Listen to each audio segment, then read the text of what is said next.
सत साहिब सतगुरुदेव की जय। बंदी छोड़ कबीर साहिब जी की जय। बंदी छोड़ गरीबदास जी महाराज जी की जय। स्वामी राम देवानंद जी गुरु महाराज जी की जय हो।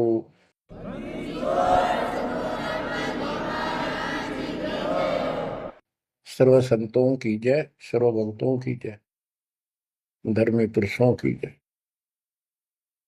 श्री काशी धाम की जय, श्री सुडानी धाम की जय, श्री क्रोथा धाम की जय, श्री बरवाड़ा धाम की जय। सत साहिब गरीब नमो नमो सत पुरुष को नमस्कार गुरु की नहीं। सुर नर मुनिजन साधुआ संतों सर्वस दीन। सतगुरु साहिब संत सब दंडवतम प्रणाम। आगे पीछे मध्य हुए किनको पूर्व। कबीर सतगुरु के उपदेश का सुनिया एक विचार। जय सतगुरु मिलते नहीं जाते नरक द्वार। नरक द्वार में दूत सब करते खेचातान। उनसे कभू नहीं छूटता फिरता चारों खाने। कबीर चार खानी में भरमता कबहू न लगता पार। सो फेरा सब मिट गया मेरे सतगुरु के उपकार। जय जय सतगुरु मेरे की जय जय सतगुरु मेरे की। सदा साहिबी सुख से वसियो अमरपुरी के डेरे की। जय जय सतगुरु मेरे की जय जय सतगुरु मेरे की। सदा साहिबी सुख से वसियो सतलोक के डेरे। बच्चों, उस सतलोक की याद आती है और जिस कारण से ये वाणी याद आती है तो शुक्र मनाया जाता है। आत्मा शुक्र मनाती है कि तुम तो सुख से जीवो, हमने तो कर्म फोड़ लिए। हम तो अपने कर्म भोग रहे हैं, तुम लक्की थे, समझदार थे, इस दुष्ट की बातों में नहीं आए। निर्विकार निर्भय तू ही और सकल वैमान। जी साधो और सकल वैमान। सब पर तेरी साहिबी, सब पर तेरी साहिबी। तुझ पर साहिब ना निर्विकार निर्भय। आप अमर कथा सुन रहे हो, सत्यनारायण कथा सुन रहे हो, और आप कहीं भी बैठे हो, दाता ने कैसी दया कर दी। चलते फिरते बैठकर परमात्मा का गुणगान सुनो। बच्चों, ये सत्संग जो है ये आध्यात्मिक पढ़ाई है, ये आध्यात्मिक शिक्षा है। इसको समझने के लिए भी काफी समय की आवश्यकता है। जैसे बच्चे स्कूल जाते हैं, यानी 15-16 वर्ष तक तो वो टोटली फ्री होते हैं। अपनी पढ़ाई करो, ट्यूशन लगवाओ, क्लास में पढ़ो। तो ऐसे करते करते वो विद्वान बन जाते हैं, डॉक्टर बन जाते हैं, इंजीनियर बन जाते हैं और बड़ी बड़ी शिक्षाएं प्राप्त कर लेते हैं। इसी प्रकार आपको ये आध्यात्मिक लेक्चर अटेंड करते रहना चाहिए। संसारिक काम भी करो, शिक्षा ग्रहण भी करो, लेकिन ये शिक्षा साथ जरूर ग्रहण करो। इसके बिना सब व्यर्थ है। वो तो सिर्फ पेट के लिए, रोजी रोटी के लिए जो भी कर्म हम करते हैं सब रोजी रोजगार के लिए होता है, और वो रोजगार हम करते करते नुकसान हो जाता है। सब कुछ करते करते हानि हो जाती है, कोई लाभ नहीं मिलता। इधर कमाते हैं, उधर रोग हो जाता है, यहां से कमाया उधर खत्म हो गया। तो परमात्मा के चरणों में आने के बाद, इसकी शरण आ जाने के बाद, तो ये इस तरह के कष्टों को कम कर देगा। परमात्मा की महिमा भी ना सुने, भक्ति ना करें, और काम में ज्यादा ध्यान दें, कभी नुकसान ना हो जाए, और वो करते करते हो जाता है। फिर घर के रहते ना गांठ के। इसलिए काम अवश्य करो, पर इसमें नागा ना करो। परमात्मा की महिमा अवश्य सुनो, और भक्ति डेली करो, सुबह दोपहर शाम के परमात्मा की स्तुति। आजकल तो अनपढ़ भी कर सकते हैं, मोबाइल घर घर है, उसमें लगाओ आरती, सुबह दोपहर शाम की, आराम से सुनो, काम भी करते रहो। खाना बना रहे हो, आरती चल रही है, बहुत बढ़िया, ध्यान आरती में रहेगा। जैसे ड्राइवर गाड़ी चलाते हैं, ड्राइविंग तो बहुत सावधानी का काम होता है, लेकिन उसमें बातें करते रहते हैं, वो चलाता भी रहता है।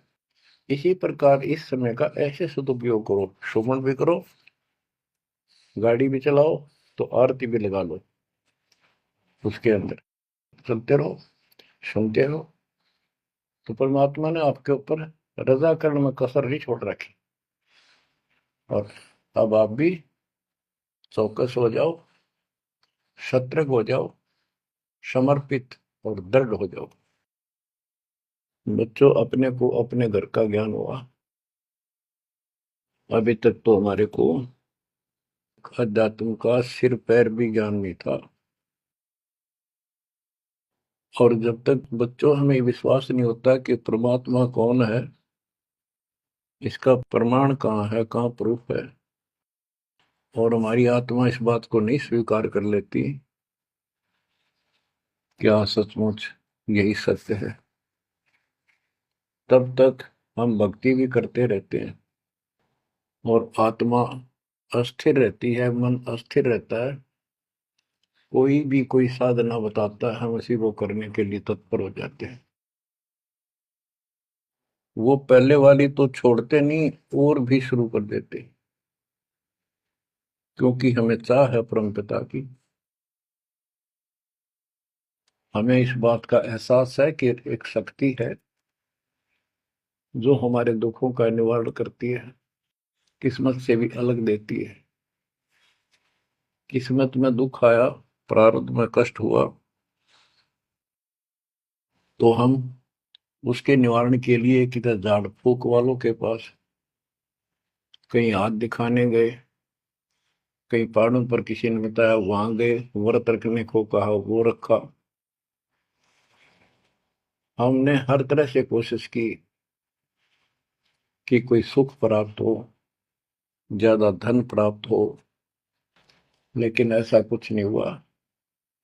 वैसे कभी इत्तेफाक से कोई दाव लग गया, कोई हटकर कोई ऐसा लाभ होता दिखा हो गया, वो होना तो था कर्म का, प्रारब्ध में आ गया कोई, और वो सूत बैठ गया, और हम और दृढ़ हो गए उन्हीं पूजाओं पर, उन गलत साधनाओं पर जो गीता में मना कर रखा है।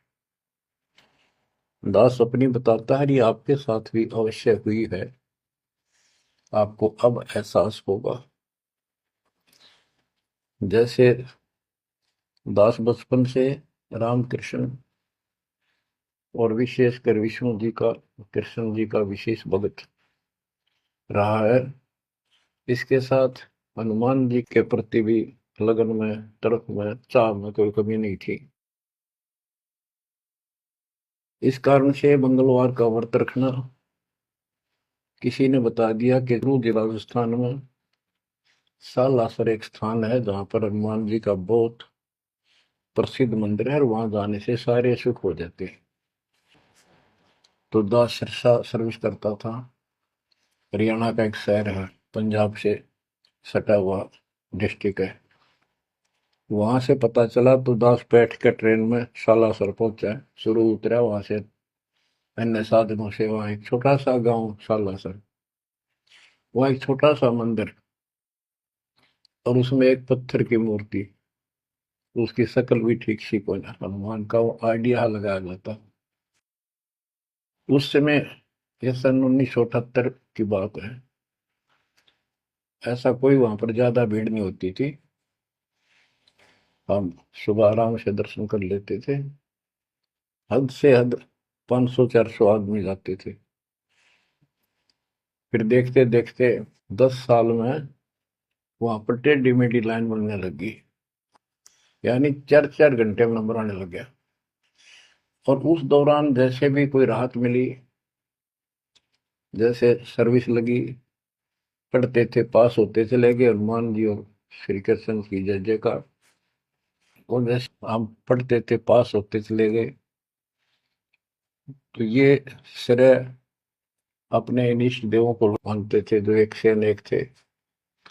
श्री विष्णु भगवान, कृष्ण जी, श्री राम जी और हनुमान जी, शंकर भगवान जी। यानी शंकर भगवान जी कोई पीछे नहीं रखते थे।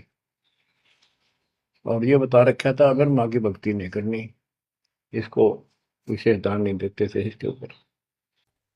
फिर भी पास हुए, सर्विस लगी, पुत्र प्राप्त हुआ, फिर पुत्री संतान होती चली गई। और इतनी खुशी हुई कि सारा कुछ हनुमान जी ने, श्री कृष्ण जी ने, विष्णु जी ने कर दिया। और ये देख रहा है दास के जो कबीर नास्तिक है, उनके भी ये सुख हो रहे थे। तो बात ये है, अब पता चला कि ये साधना वो सुख देने की थी नहीं जो हम इन कैसर कर रहे थे। यकीन से होगा, इनको श्रेय दे रहे थे। तो बच्चों, कबीर पीछे लग गया जाऊं था मैं लोक वेद के साथ, मार्ग में सतगुरु मिले, दीपक ले दिया हाथ। इस भक्ति के सफर में हम लोक वेद के आधार से इधर उधर भटक रहे थे, सही मार्ग मिला नहीं था और कभी भी मंजिल प्राप्त नहीं कर सकते थे।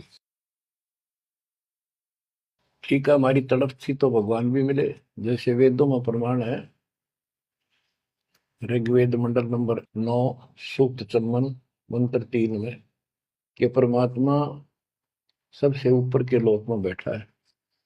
फिर ऋग्वेद मंडल नंबर 9, सूक्त 82, 1, 2, 3 में, ऋग्वेद मंडल नंबर 9, सूक्त 86 के 26-27 में। तो ये बताते हैं कि परमात्मा अच्छी आत्माओं को मिलता है, वहां से गति करके नीचे आता है, उनके संकट दूर करता है, उनको सच्ची राह दिखाता है अपने मुख कमल से।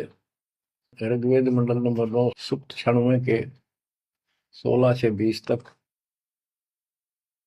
ऋग्वेद मंडल नंबर 9, सूक्त 94 का मंत्र 2, 95 का मंत्र नंबर 1। इन सब में मिलाकर एक निष्कर्ष निकलता है कि परमात्मा ऊपर से गति करके आते हैं और यहाँ अच्छी आत्माओं को मिलते हैं।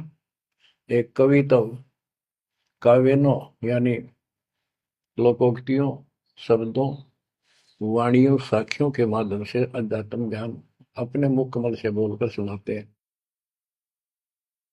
और वो एक कवि की तरह आचरण करते हुए वर्जम घूमते फिरते और अपने मुख कमल से वाणी बोल करके भक्ति की प्रेरणा करते हैं और गुप्त भक्ति के, परमात्मा की साधना के गुप्त मंत्रों को आविष्कार करते हैं, मंत्रों का आविष्कार करते हैं। जैसे गरीबदास जी ने बताया है, कबीर साहब बताते हैं, गरीब सो हम शब्द हम जग में लाए, सार शब्द हमने गुप्त छिपाए। यानी सोहम शब्द किसी भी ग्रंथ शास्त्र में, जिनको हम शास्त्र मानते रहे हैं 600 साल पहले पहले, उनमें नहीं है।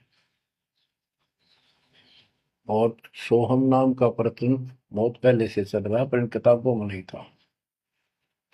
क्योंकि कबीर साहब कहते हैं, हम बैरागी ब्रह्म पद सन्यासी महादेव, सो हम मंत्र दिया शिव जी को करे हमारी से। उनको ज्ञान समझा सबको। ज्ञान इतना गजब का है, एक बार आत्मा जरूर पकड़ लेती है और नाम की भी इच्छा करती है, तो उस समय जब परमात्मा अपने ज्ञान सुना रहे होते हैं, काल निकल जाता है उस आत्मा से, और आत्मा ध्यान से सुनती है, सत्य मान लेती है।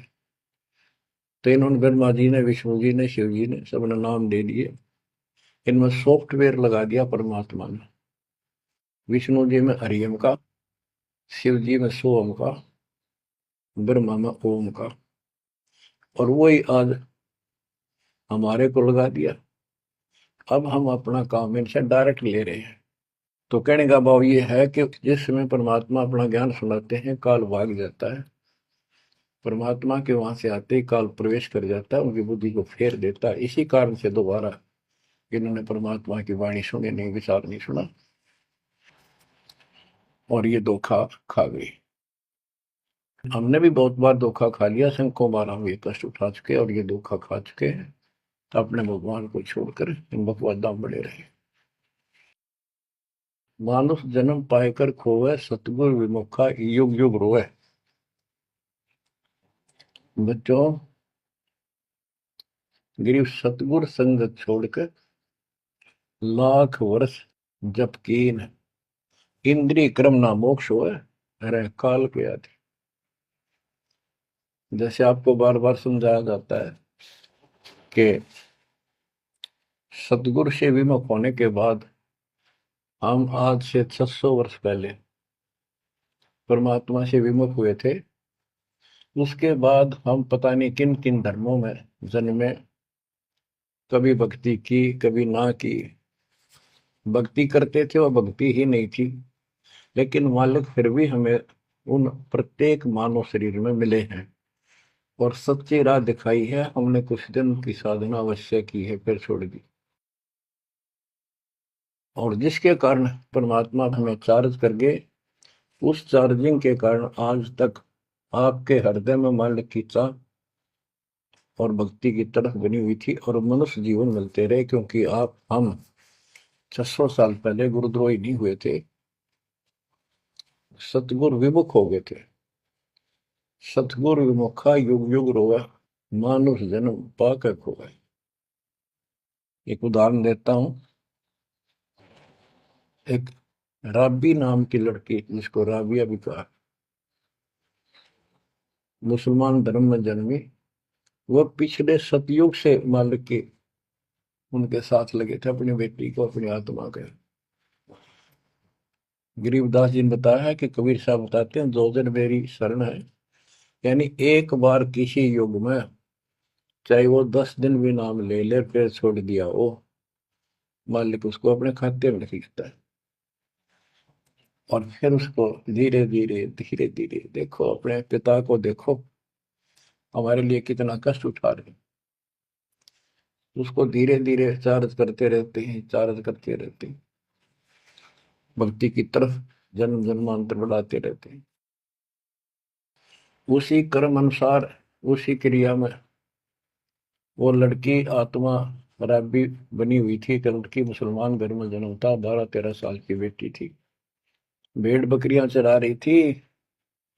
और वो सारी सृष्टि के रचनहार हमारे पिता अपनी बेटी के लिए उस जंगल में पहुंच गए, घास फूस पर बैठ के जाकर बेटी के पास मुसलमान धर्म जिंदा का रूप बनाया। हमारे अंदर एक धर्म कर्म की ये भी एक समस्या है कि हम अपने धर्म वालों को महत्व देते हैं, दूसरों से नफरत करते हैं। ये काल की चाल है। इसलिए दाता सौ सब क्षेत्र में करूं अपने धन के काज, हिरण्यकशिपु जो मार दूं, नरसिंह के साथ।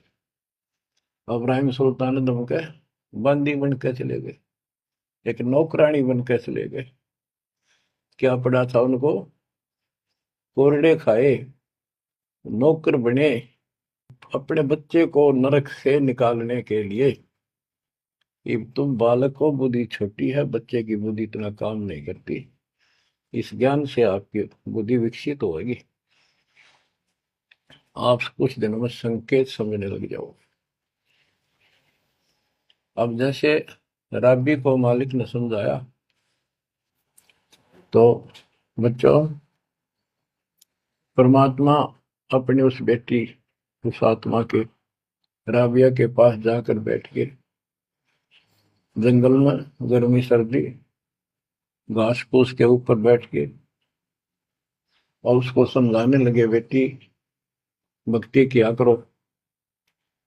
तो बच्ची थी, जैसे उस धर्म के अंदर जन्मी थी, उसमें जो साधना बताते थे उसको कहती थी हम करते हैं, ऐसे करते हैं, नमाज करते हैं, ईद बकरीद मनाते हैं। तो परमात्मा ने उनको काफी समझा, कई दिन लगातार जाते रहे, ये चले जाते फिर आ जाते। अंत में लड़की ने स्वीकार कर लिया, भगवान मुझे वो सच्चा राह बता दो जिससे मोक्ष मिले। परमात्मा ने उनको मंत्र दिए, ये मंत्र दे दिए पांचों, लेकिन ये नहीं बताया कि किस किस के हैं, क्योंकि इसके बताने की जरूरत भी नहीं है। या तो चाबी है, किसी भी खजाने की है या कोई और सामान वाले की है, उस ताले के लाओ, खुल जाएगा और उसमें जो सामान है आपको मिल जाएगा। फिर भी याद होना आवश्यक है कि ये इसमें यूं सामान है, इसमें ये सामान है। तो लड़की ने कुछ दिन मालिक की साधना की, 4 वर्ष। उसके बाद समाज के दरबाव में शानी होगी, उसने यहाँ तक फैसला कर लिया कि ये तो संस्कार बढ़ते चले जाते हैं, शादी ही नहीं कराऊंगी, विवाह नहीं कराऊंगी। उसने निकाह करने से मना कर दिया। माँ बाप ने कोशिश की, लड़की जवान होगी, लेकिन बिल्कुल स्पष्ट शब्दों में कह दिया, मैं विवाह नहीं करूंगी, मैं अल्लाह खुदा को प्राप्त करूंगी। माँ बाप परेशान हो गए कि बच्ची है, इसने तो जिद लगा ली, और इसका जीवन कैसे पार होगा, कैसे पास होगा, तो हो ही नहीं सकता। बच्चों ने कहा, बेटी या तो निकाह कर लेना, हम दोनों मरेंगे।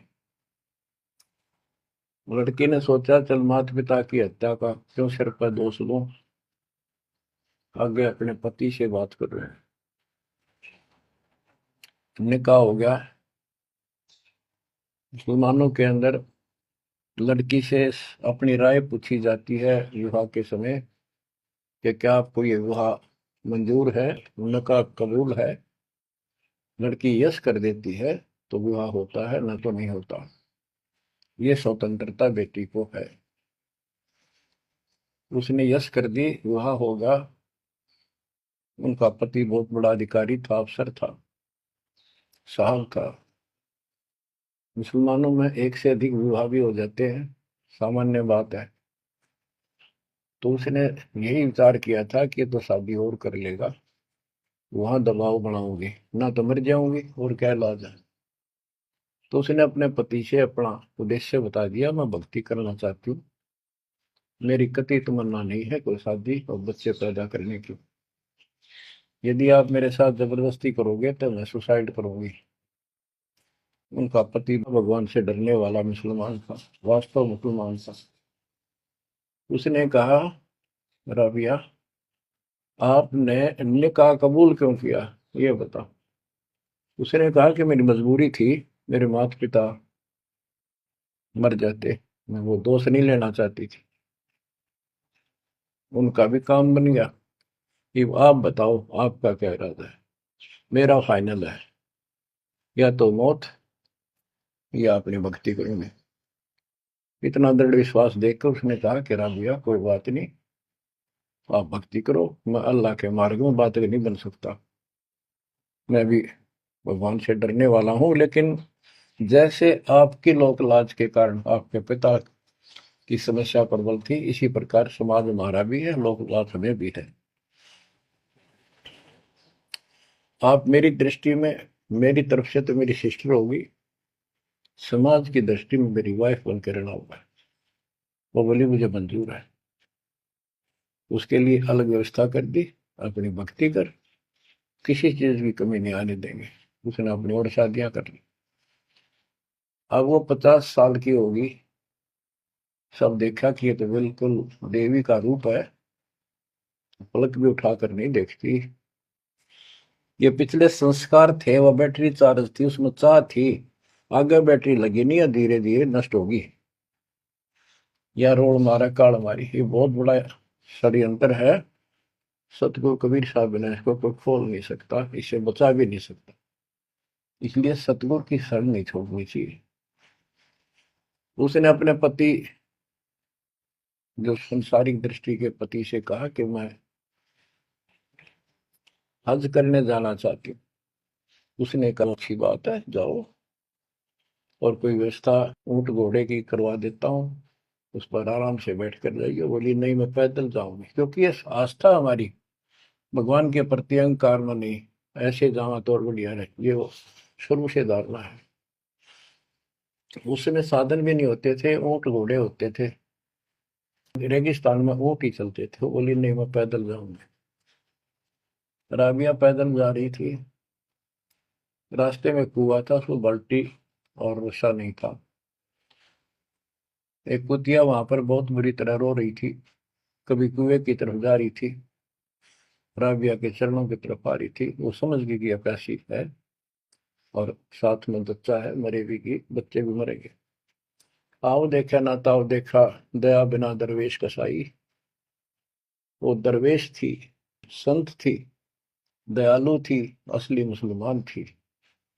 उसने अपने बाल पाड़े सिर के, रस्सी बनाई लंबी, वो 100 फुट नीचे पानी होता था, और फिर अपने कपड़े निकाल कर शरीर के, उसके बांध कर नीचे भिगो के बाहर टपकाए, निचौड़े एक मटके के टूटे हुए पात्र में। कुतिया ने जी भर का पानी पिया, और लड़की ने अपने जो सिर के बाल पड़े, थोड़ा बहुत खून निकला था, रक्त, ब्लड को साफ किया, कपड़े पहन लिए, मक्का के लिए चलने लगी। वो मंदिर उठ के मक्का कुएं के साथ आकर खड़ा हो गया। लड़की ने तो जाना ही मक्का में था, एकदम प्रवेश कर गई। उधर इब्राहिम सुल्तान अदम की पहले बॉडी में वो आत्मा गई हुई थी, क्योंकि परमात्मा उनको भी प्रेरित करते हुए आ रहे थे। जो इब्राहिम सुल्तान अदम बाद में सम्मान बना, तो जिनको ये ज्ञान हो जाता था, वो अपने धार्मिक मेलों में जरूर जाते थे औरों को समझाने के लिए। तो इब्राहिम सुल्तान अदम वाली आत्मा वहां गई हुई थी, लोगों में चर्चा हुई, वे मक्का गया कहाँ, हद होगी, मंदिर ही नहीं है यहाँ पर। तब इब्राहिम सुल्तान अदम कहता है, गरीबदास जी बताते हैं, सुल्तान अदम मक्के गया, मक्का नहीं मकान, गया रांड के लेन को यूं कह अदम सुल्तान। लोग बोले रे क्या बोल रहा था, फिर इतने में वो मक्का वापस आ जाता है, और उसमें से राबिया निकली। राबिया देखी, लोग भाग कर प्रवेश किया, देखा तो एक राबिया ने, एक लड़की, उसने अपना परिचय दिया। पूरे मुसलमान समाज में ये बात फैल गई, चर्चा का विषय बना कि भक्ति हो तो राबी जैसी, भक्ति हो तो राबी जैसी, जिसके लिए मक्का उड़कर चला गया जहाज के समान, एयरप्लेन के समान। तो वह हज के लिए गए हुए व्यक्ति इब्राहिम सुल्तान से बोले, अरे भले आदमी, तो एक देवी को क्या कह रहा था, गया रांड के लेने को, नो कह तुम सुल्तान, एक नकमी आत्मा को यो मक्का लेने गया है। तेरा तो भाई दिमाग खराब हो गया, ऐसी देवी के बारे में ऐसे शब्द बोले, तुझे पाप लगेगा, दोजख में जाएगा। तब उसने उनको बताया, ये कभी आत्मा इसके लिए आए थे, इसको वहां मिले थे ऐसे ऐसे, और इसने वो सत भक्ति छोड़ दी।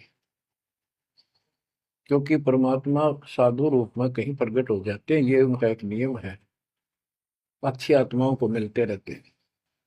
तो उस इब्राहिम सुल्तान वाली आत्मा को बताया था कि ऐसे एक राबी नाम की बेटी है, उसको भी मैंने ज्ञान दिया, पर नालायक ने वह भक्ति छोड़ दी दुख पाव में। तो उसने बताया कि इसको सत भक्ति मिली थी, डरे डोना ही है यार, उस पिछली साधना के कारण ये सब कुछ हो रहा है। परंतु उन लोगों के अबन में कहाँ समाने वाली थी अब बात, तो अक्षरों में। उस जीवन को पूरा करके वो लड़की, वो आत्मा अगले जन्म में एक बांसुरी नाम की लड़की बनी, जन्म हुआ। धार्मिक शब्द सुनाया करती थी, बड़ी प्रबल, क्योंकि प्रेरणा थी उसमें भी अनमोल रही वो। और यहां तक विचार कर लिया कि ये सुना है मक्के में जो मरता है वो सीधा जन्नत में जाता है, स्वर्ग में। तो इससे बड़ी अवसर कहाँ मिलेगा अगर दोस्ता होगी।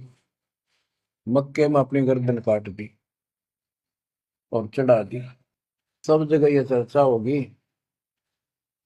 भाई बांसुरी तो जन्नत में जाएगी, सिद्ध दरवाजे खुले हैं। अब बताओ, वो तो लोक वेद था, तत्व ज्ञान क्या कहता। उसके बाद वो लड़की अगले जन्म में फिर लड़की रूप में जन्मी, युवा होकर वैश्या का जीवन दिया, सारा जीवन गंदे कर्म करो, एक भी अच्छी सोच नहीं, छोड़ दिए कर्म काल में। मानुष जन्म पाकर खोए, सतगुर विमुखा युग युग रो। वो फिर मर गई उस गंदे जीवन को भोग कर, पाप इकट्ठे करके ढेर ला गए। उस 3-4 साल की साधना से उसको मनुष्य शरीर मिलते रहे। उस दौरान परमात्मा ने कोशिश की, लेकिन वो रंग में रंग चुकी थी।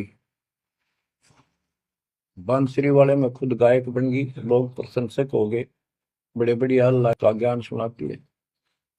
और वैसा बनने के बाद उसी कर्म वैसे फूट लिए, अच्छे बात समझ में नहीं आई।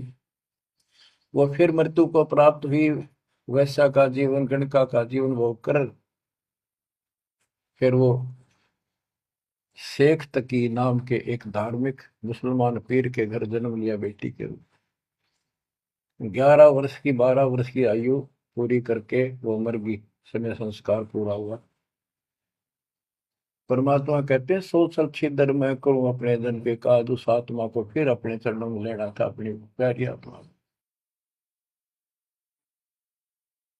जो जन मेरी शरण है ताका हूं मैं दास, केल के लाग्या करूं जब लग धरती आकाश। तो कारण बनाया, शेख तकी के मन में ये धारणा पैदा की कि राजा सिकंदर लोदी से, जो उसका धार्मिक पीर था शेख तकी, उसने कहा कि आप कहते हो इसने, कबीर ने रामानंद जी को जीवित कर दिया, गर्दन काट दी थी आपने, और आपका जलन का रोग ठीक कर दिया, कमाल जिंदा कर दिया। वो तो वैसे उसने सदमे में था, वो ऐसे वैसे हो जाता, इत्तेफाक उसको जीवित होना था, इसका कबीर का नाम बन गया।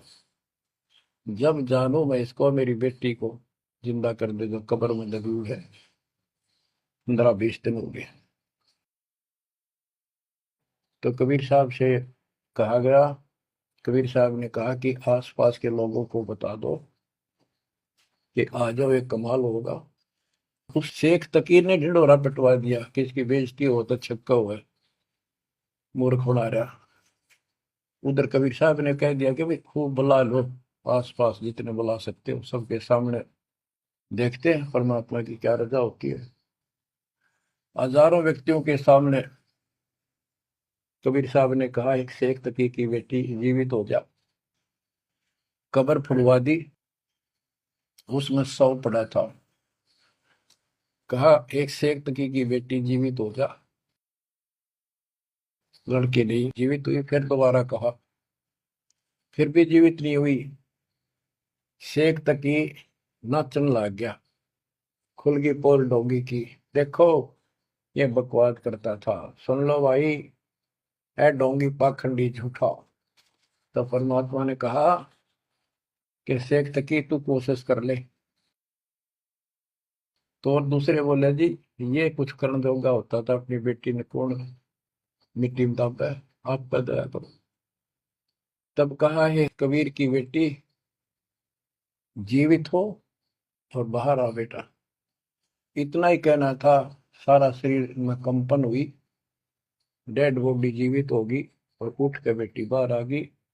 मालिक के चरणों में मस्तक टेका, 1.5 घंटा तक अपनी पिछली गलतियां और कबीर भगवान की समर्थता सबके सामने बताई और कहा कि ऐसे ऐसे मुझे ये भगवान मिले थे अल्लाह, ये खुद अल्लाह अकबर है, पूरी सृष्टि के रचने वाले, सबके दुख दूर करने वाले। मेरे कर्म फूट गए, मैं इनको छोड़कर ऐसे ऐसे गंदे जीवन जी के मैं आज फिर इनकी कृपा हुई, मैं कोई मनुष्य जीवन शेष नहीं था। पशु पक्षी बनने वाली लाइन में खड़ी थी, ये परमात्मा वहां पहुंचे और धर्मराज के दरबार से मैं मुझे पेश किया, वहां से मेरे कागज निकाल दिए और मुझे साथ लेकर यहाँ के छोड़ा है। बोलो सतगुरुदेव की जय हो, बंदी छोड़ कबीर साहिब की जय हो।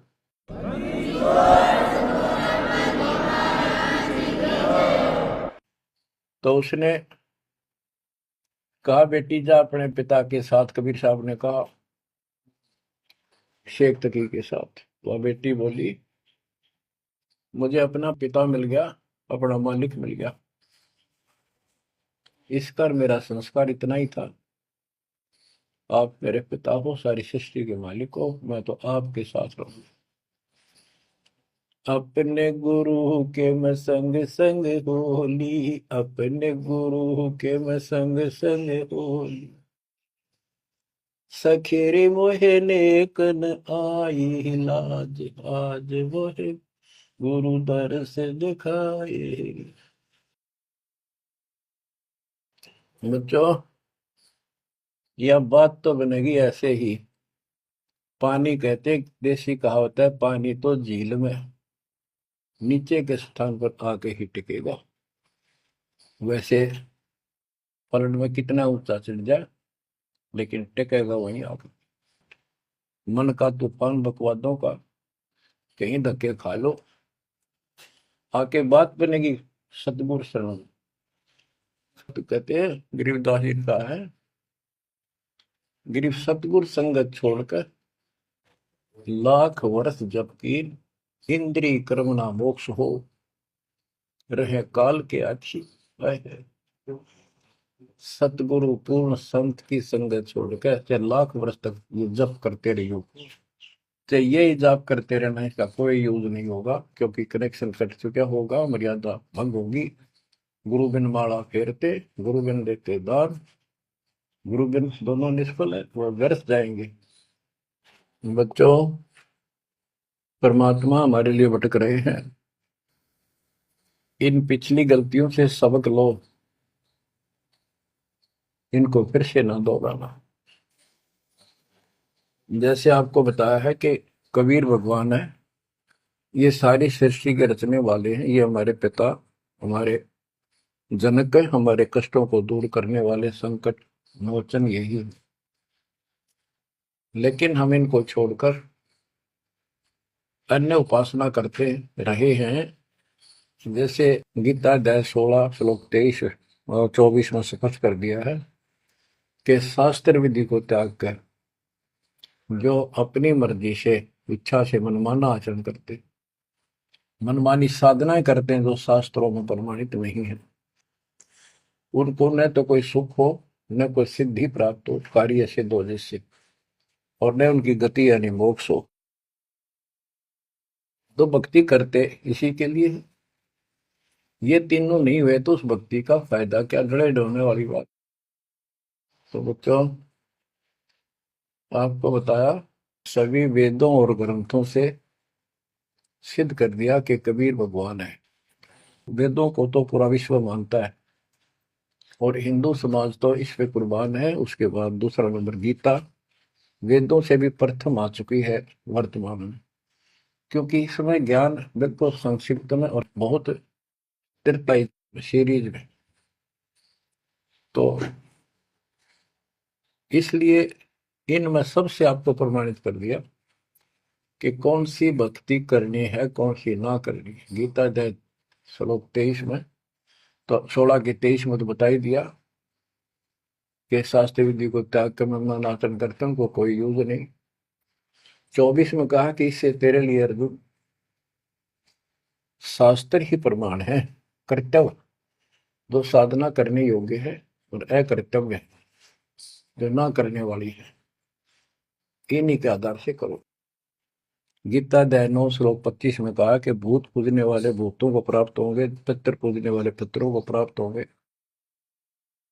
देवताओं की भक्ति करने वाले देवताओं को प्राप्त होंगे, और मेरी भक्ति करने वाला मुझे प्राप्त होगा। अपनी साधना का पूरी गीता में 8वें अध्याय के 13वें श्लोक में एक मंत्र बताया है, ओम इति एक अक्षरम, ओम इति एक अक्षरम व्यवहारण माम मम ब्रह्म अनुसमरण। ओम इति एक अक्षरम मम मम ब्रह्म यह प्रयाति तजन देव से याति परमात्मा। मुझ ब्रह्म का केवल एक ही मंत्र है जिसका जाप करना अंतिम सांस तक जो इसकी साधना करता है वो मेरे से इस ओम से प्राप्त होने वाली गति को प्राप्त होता है। वो गति कौन सी है, इसके लिए आपको, क्योंकि ये एक लेक्चर है, पीरियड है जो दास आपको दे रहा है, और इसमें टीचर पहले दिन से लेकर 1 साल तक यह पढ़ावा है, तब जाकर के बच्चों के दिल में स्वभावत है। 100 बार पढ़ा ले तो भी पढ़नी पड़ती है, तभी उसके ऊपर विश्वास उतर जाता है, वो हृदय में जम जाती है। श्री देवी भागवत के 6ठे स्कंद में हिमालय राजा को वो देवी का परम भगत था, कुछ बातें नहीं हो रही थी, तो उसने कहा मुझे मोक्ष दो।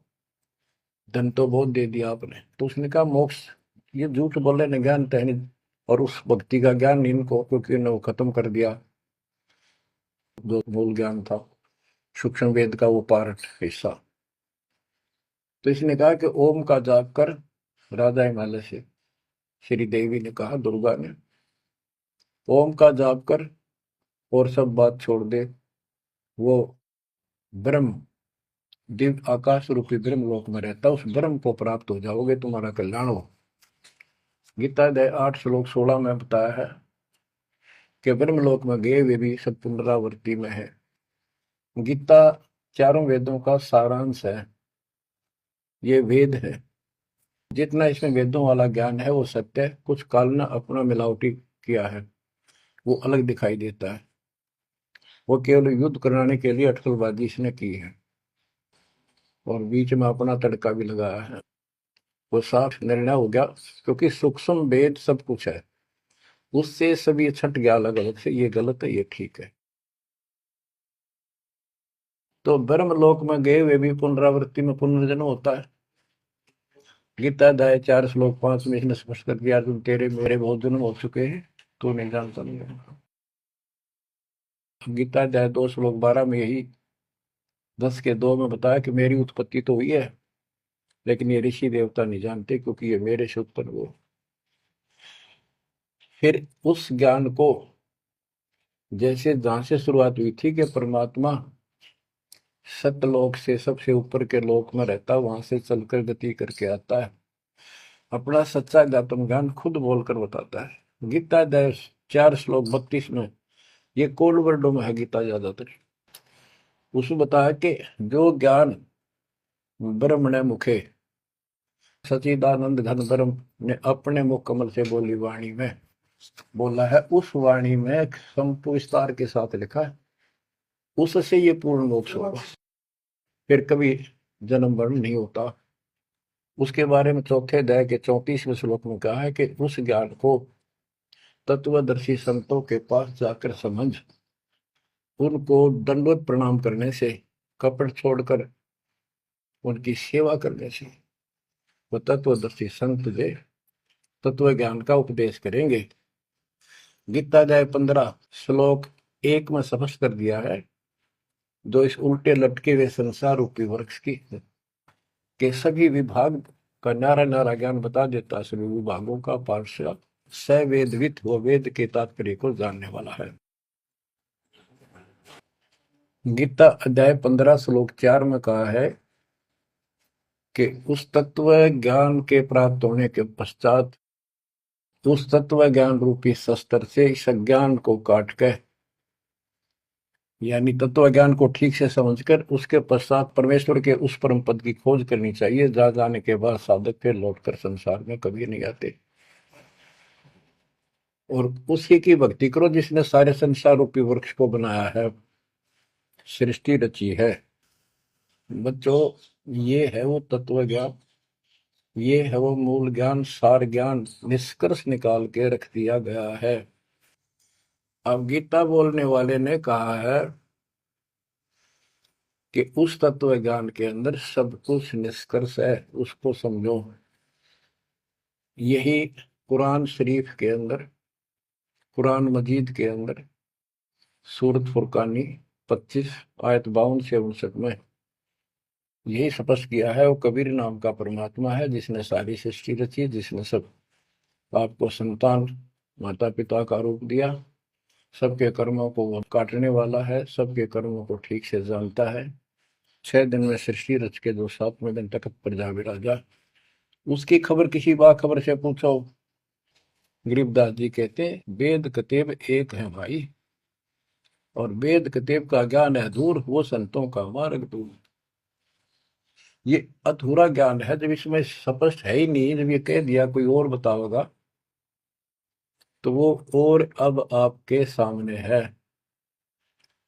आपको प्राप्त हो चुका है। अब भी बच्चों नहीं समझोगे तो कौन सी विधि अपनाए जो आपकी आंखें खोले।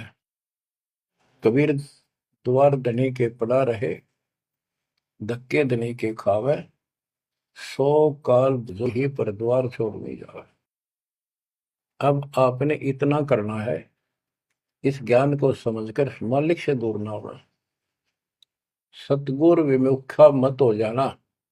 इसमें आपको अच्छा लगे चाहे कोई कष्ट लगे, वो कष्ट भी गॉड गिफ्ट होगी। हो सकता है पता नहीं कौन सा पाड़ सा कष्ट आपका हल्के में टल रहा हो, पर जल्दी ना करा करो।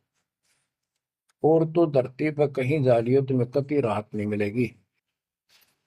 तो बच्चों, मानत ना मन मोरा साधो, मानत ना मन मोरा रे, बार बार मैं ये समझाऊं जग में जीवन थोड़ा रे, बार बार मैं ये समझाऊं जग में जीवन थोड़ा। दुविधा दुर्मति चतुराई में जन्म गया नर तोरा रे, अब भी आने में लो सत्संग में, करो गुरु ज्ञान पर गौरा रे। अब भी आने में लो सत्संग में, करो गुरु ज्ञान पर गौरा रे। शरण पड़े को गुरु संभाले, जाने का बालक भोला रे। कह कबीर तुम चरण चित राखो, जो सुई में डोराए। कह कबीर तुम चरण चित राखो, जो सुई में डोरा रे, मानत ना मन मोरा साधो, मानत ना मन मोरा रे, बार बार मैं ये समझाऊं जग में जीवन थोड़ा रे। बच्चों, जैसे धागा सुई में चिपका रहता है, ऐसे लटके रहियो परमात्मा के दास के चरणों, मोक्ष मिलेगा सत साहिब।